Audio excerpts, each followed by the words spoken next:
Au nombre des questions qui ont été abordées et qui méritent une attention particulière, je peux mentionner d'abord le thème. Le thème majeur de cette réunion est consacré aux droits des femmes qui constituent aussi une partie intégrante des droits de l'homme. Les questions pratiques qui ont été discutées d'abord portent sur le financement de l'organisation. Le constat a été fait que l'organisation fait face à des difficultés financières dues au non-versement des contributions par les États membres et aussi à la faiblesse des contributions ou à la rarification des ressources.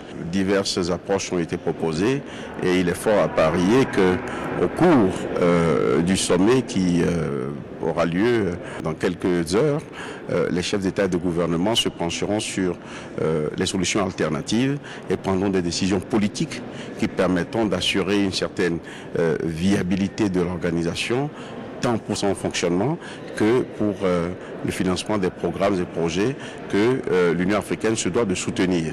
L'autre élément qui me paraît aussi fondamental à soulever, c'est que l'organisation va renouveler ses organes.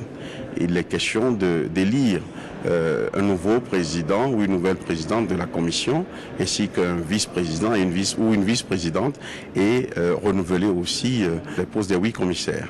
Les tractations sont en cours, des campagnes sont en cours et les décisions finales seront prises par les chefs d'État quand ils vont se retrouver.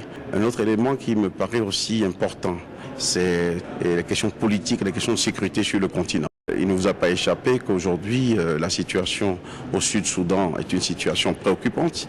La situation au Burundi est aussi préoccupante.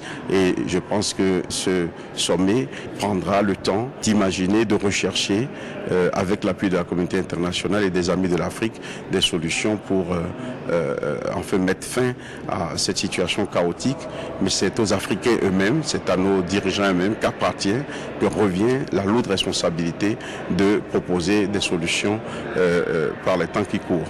L'Union africaine a décidé de la circulation du nouveau passeport biométrique. Et ce passeport permettra à ceux qui le détiennent de pouvoir aller dans tous les pays africains sans avoir besoin d'obtenir un visa.